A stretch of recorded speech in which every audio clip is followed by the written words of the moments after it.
নমস্কার, আমি অনন্যা। গপ্প বন্ধুর আসরে আপনাদের সকলকে স্বাগত জানাই। চলুন আজ আপনাদের নিয়ে যাই সেই সময়টায় যখন আমাদের দেশ ভারতবর্ষ স্বাধীন হয়েছিল। সেই সময়ে অবিভক্ত বাংলাদেশ দুটো খণ্ডে ভাগ হয়ে যায়, আপনারা সকলেই জানেন। পূর্ববঙ্গ থেকে বহু মানুষ প্রাণ ভয়ে তখন পশ্চিমবঙ্গে পালিয়ে আসছে। জমির দর চড়চড় করে বাড়ছে, আর সেই প্রেক্ষাপটে বিভূতিভূষণ বন্দ্যোপাধ্যায় একটা মজার গল্প লেখেন। গল্পটির নাম আচার্য কৃপালনী কলোনি। চলুন তাহলে আজকে আপনাদের সেই গল্পটাই শোনাই। শুরু হচ্ছে আচার্য কৃপালনী কলোনি। আমার স্ত্রী আমাকে কেবলই খোঁচাচ্ছিলেন। পূর্ববঙ্গে বাড়ি, এই সময় জমি না কিনলে পশ্চিমবঙ্গে এরপরে আর জমি পাওয়া যাবে কি? কলকাতায় জমি ও বাড়ি করবার পয়সা আমাদের হাতে নেই, কিন্তু 15ই আগস্টের পরে কলকাতার কাছেই বা কোথায় জমি মিলবে? তাই যা করবার এই বেলা করতে হয়। সুতরাং চারিদিকে জমি দেখে বেড়াচ্ছিলাম। দমদমা, ইছাপুর, কাশীপুর, খড়দহ, ঢাকুরিয়া ইত্যাদি স্থানে রোজ কাগজে দেখছিলাম জমি ক্রয় বিক্রয়ের বিজ্ঞাপন। পূর্ববঙ্গ থেকে যেসব হিন্দুরা আতঙ্কগ্রস্ত হয়ে চলে আসছেন, তাদের অসহায় ও উদ্ভ্রান্ত অবস্থার সুযোগ গ্রহণ করতে বাড়ি ও জমির মালিকরা একটুও বিলম্ব করেননি। 1 বছর আগে যে জমির দাম 50 টাকা বিঘাও ছিল না, সেই সব পাড়াগাঁয়ের জমির বর্তমান মূল্য 700-800 টাকা কাঠা। বহু স্থানে খুঁজে খুঁজেও হয়রান হলাম। কলকাতার খুব কাছাকাছি জমির দর অসম্ভব রূপে চড়েছে। আমাদের সাধ্য নেই ওসব জায়গায় জমি কিনবার, তাছাড়া জমি পছন্দই বা হয় কই? এমন সময়ে আমার স্ত্রী একখানা কাগজ এনে হাতে দিলেন, বললেন, তোমার তো জমি পছন্দই হয় না, ঠকবাজতে গা উজাড় করে ফেললে। সিনারি নেই তো কি হয়েছে? এটা পছন্দ হয় না, ওটা পছন্দ হয় না, এবার কি আর কিনতে পারবে কোথাও? যাও এটা দেখে এসো, খুব ভালো মনে হচ্ছে, তোমার মনের মতো, পড়ে দেখো। আমাকে আমার স্ত্রী যাই ভাবুন, হিম হয়ে বসে আমি নেই। সত্যি খুঁজছি, মন প্রাণ দিয়েই খুঁজছি। ভালো জিনিস পেলে আমার মতো খুশি কেউ হবে না। বললাম, এ কাগজ কোথায় পেলে? মিনাদের বাড়ি গেছিলাম, ওরাও জমি খুঁজছে। ওদের দেশ থেকে সব উঠে আসছে এদিকে, কলকাতার আশেপাশে। ওরা এটা কোথা থেকে আনিয়েছে। পড়ে দেখলাম লেখা আছে, আচার্য কৃপালনী কলোনি। আজই আসুন, দেখুন, নাম রেজিস্ট্রি করুন। কলিকাতার মাত্র কয়েক মাইল দূরে অমুক স্টেশনের সংলগ্ন সুবিস্তৃত ভূখণ্ডে এই বিরাট নগরীটি গড়িয়া উঠিতেছে। সুন্দর প্রাকৃতিক দৃশ্য। কলোনির পাদদেশ ধৌত করিয়া স্বচ্ছ সলিলা পুণ্যত্বয়া জাহ্নবী বইয়া যাইতেছেন। 50 ফুট চওড়া রাস্তা, ইলেকট্রিক আলো, জলের কল, স্কুল, মেয়েদের স্কুল, গ্রন্থাগার, নাগরিক জীবনের সমস্ত সুখ সুবিধাই এখানে পাওয়া যাইবে। আপাতত 50টি টাকা পাঠাইলেই নাম রেজিস্ট্রি করিয়া রাখা হইবে। স্টেশনের নাম পড়ে মনে হলো কলকাতার কাছেই বটে। আমার স্ত্রী বললেন, দেখলে ভালো না? খুব ভালো। বিনার কাকা জমি নিয়েছেন এখানে? না, নেবেন, নাম রেজিস্ট্রি করেছেন। তুমি ওর সঙ্গে দেখা করে 50টি টাকা পাঠিয়ে দাও। কাঠা পিছু 50 টাকা পাঠিয়ে দিতে হবে। জমি পরে দেখো। উনিও তো দেখেননি এখনো। জমি দেখবো না? আচ্ছা, বিনার কাকাকে জিজ্ঞেস করি। বিনার কাকার নাম চিন্তাহরণ চক্রবর্তী। চিরকাল বিদেশে চাকরি করেছেন, কোথাও বাড়িঘর করেননি। জমি বাড়ি সম্বন্ধে খুব উৎসাহ। আগে ভাবতেন কলকাতায় বাড়ি করবেন, সম্প্রতি সে আশা ত্যাগ করেছেন। চিন্তাহরণবাবু বললেন, আসুন, ও কাগজটা আপনি দেখেছেন? ভালো জায়গাই বলে মনে হচ্ছে। একটু দূরে হয়ে যাচ্ছে নাকি? ওর চেয়ে কাছে আর কোথাও পাবেন মশাই? তা বটে, স্টেশনের কাছেই, গঙ্গার পাড়ে। এখনও সস্তা আছে, এরপরে আর থাকবে না। ইলেকট্রিক আলো, জলের কল, 50 ফুট চওড়া রাস্তা। আপনি টাকা পাঠিয়েছেন? নিশ্চয়ই, রসিদ এসে গিয়েছে। আপনি যদি নেবার মত করেন তবে টাকা পাঠিয়ে দিন।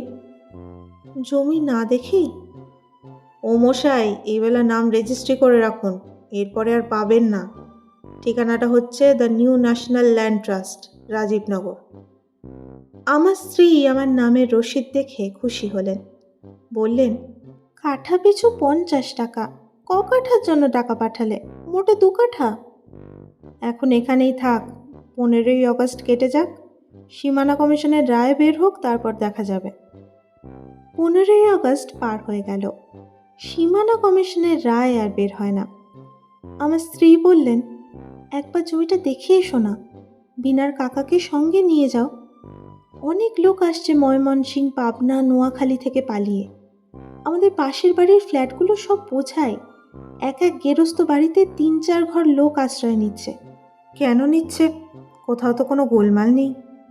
তা কি জানি বাবু, অত শত জিজ্ঞেস করেছে কে? বিনাদের বাড়ি ওর পিস্তুত ভাই আর বিনার দাদামশাইয়ের ছোট ভাই এসেছেন ছেলেমেয়ে নিয়ে।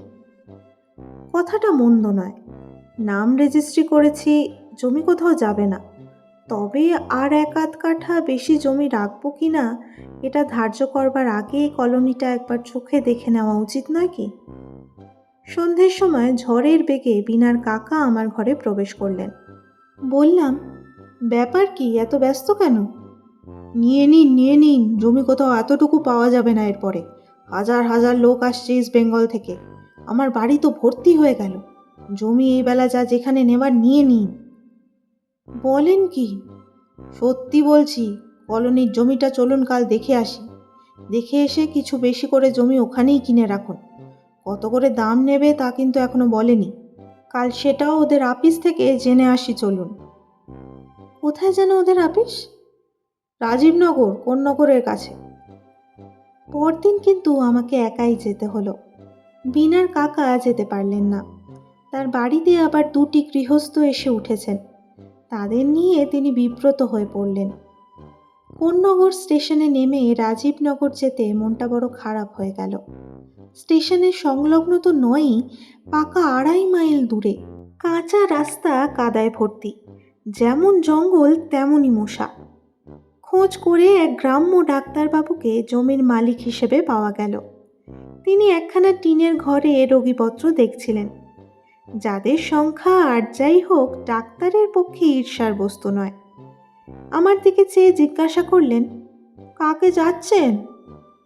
বিনীতভাবে বললাম, আপনারই নাম মনীন্দ্র ঘটক, আমি যশোর থেকে আসছি, আপনি কাগজে বিজ্ঞাপন দিয়েছিলেন। ডাক্তারবাবু নিষ্প্রিয়ভাবে বললেন, অ, এবং পরক্ষণেই রোগীদের দিকে মনোযোগ দিলেন পুনরায়।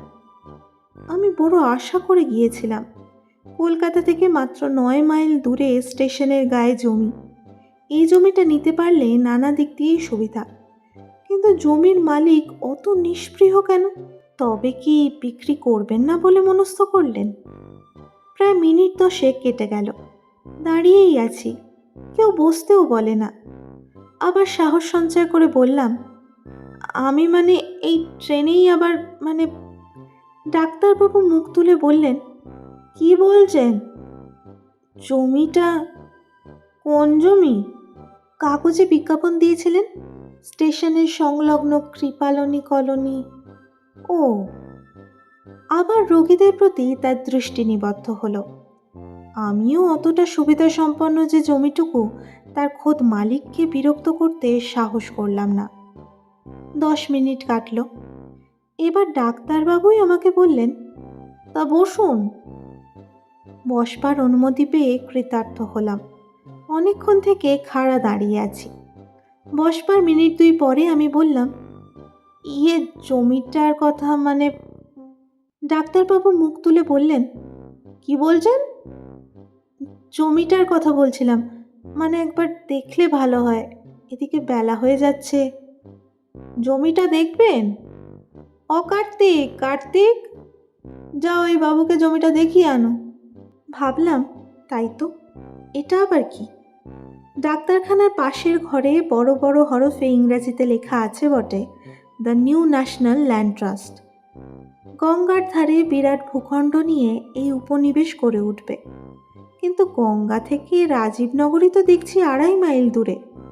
তবে এটাও হতে পারে দ্য নিউ ন্যাশনাল ল্যান্ড ট্রাস্টের আপিস এখানে, জমি গঙ্গার ধারে। কার্তিক নামের লোকটা ডাক্তারবাবুর ডাকে এসে দাঁড়ালো, বলল, কোন জমি বাবু?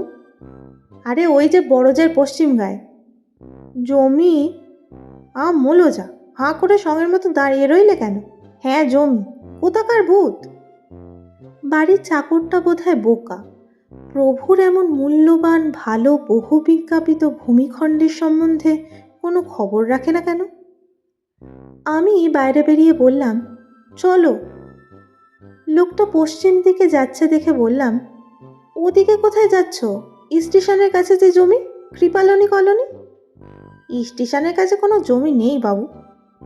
আলবাত আছে, তুমি কোনো খবর রাখো না। না বাবু, কোনো জমি নেই ওদিকে।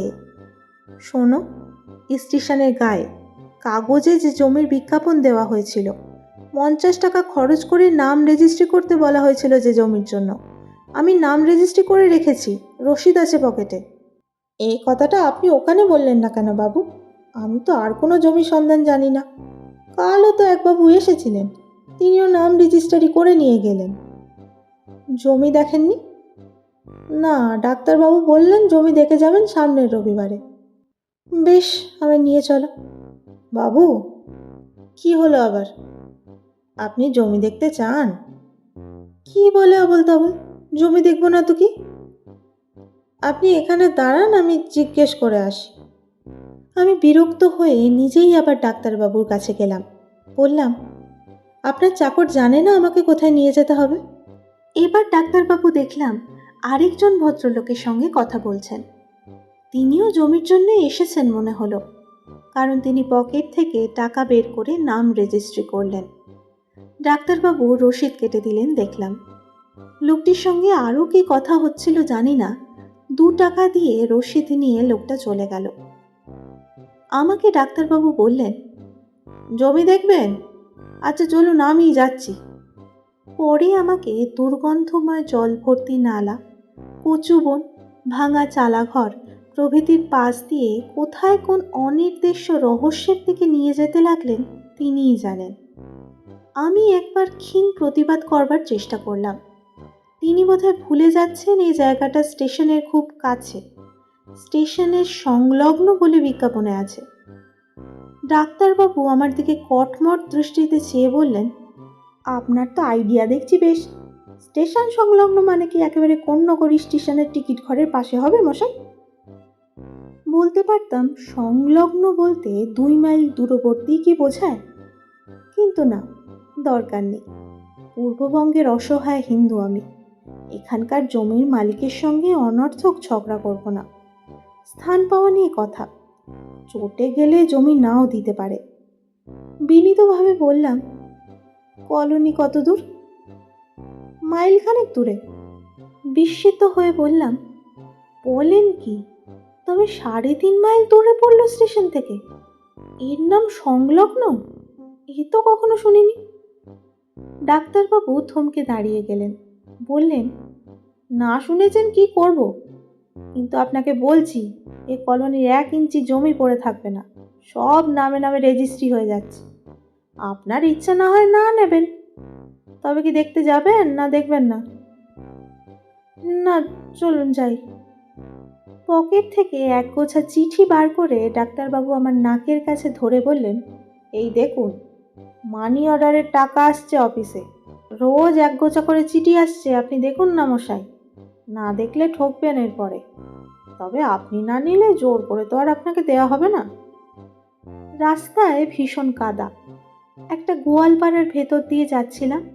মোষ ও গরুর বাথান চারিদিকে, অত্যন্ত দুর্গন্ধ বাতাসে। তার উপর মশা বিন বিন করছে। খানিক দূর গিয়ে একটা অবাঙালি কুলি বস্তি, যেমন নোংরা তেমনই ঘিঞ্জি। তারপরে আবার জঙ্গল, বাঁশবন আর ডোবা। মাইলখানেক দূরে জঙ্গলের একপাশে রাস্তার ধারে একটা টিনের সাইনবোর্ডে বড় বড় করে লেখা আছে, আচার্য কৃপালনী কলোনি। এখানে এসে ডাক্তারবাবু দাঁড়ালেন, সামনের দিকে হাত দিয়ে দেখিয়ে বললেন, এই। চারিদিকে চেয়ে চুপ করে দাঁড়িয়ে রইলাম। বিস্ময়বোধের শক্তিও যেন হারিয়ে ফেলেছি। এর নাম আচার্য কৃপালনী কলোনি? এই সেই বহু বিজ্ঞাপিত ভূখণ্ড? কোথায় এর পাদদেশ ধৌত করে গঙ্গা প্রবাহিত হচ্ছে? কোথায় সুন্দর প্রাকৃতিক দৃশ্য, 50 ফুট চওড়া রাস্তা, ইলেকট্রিক আলো, জলের কল প্রভৃতি ছবির সঙ্গে এই অন্ধকার বাঁশবন, কচুবন, উলবন আর মশা ভরা ডোবার সাথে খাপ খাওয়াতে অনেক চেষ্টা করলাম। মনকে অনেক বোঝালাম রাসবিহারী অ্যাভিনিউ কি ছিল, অমুক কি ছিল, কিন্তু পেরে উঠলাম না। তাছাড়া এখানে ডাঙা জমিই বা কোথায়, সবই তো জলে ডোবা। আর জলের মধ্যে মাথা তুলে দাঁড়িয়ে আছে বনকচুর ঝাড়। সে কথা বলে লাভ নেই। ডাক্তারবাবু গর্বের সঙ্গে বললেন, 650 করে কাটা, তাই পড়তে পারছে না। সব প্লটের নাম রেজিস্ট্রি হয়ে গিয়েছে মশাই। কিন্তু প্লট বলতে জমির টুকরো বোঝায়। এখানে জমি যে নেই, এ তো সবই জলাভূমি। পুণ্যতোয়া, স্বচ্ছ সলিলা, জাহ্নবী এর ত্রিসীমানায় আছে বলে মনে হলো না। বললাম, গঙ্গা এখান থেকে কত দূর? তা বেশি নয়, মাইলখানেক হবে, কিংবা কিছু বেশি হবে। তাই বা কি করে হয়?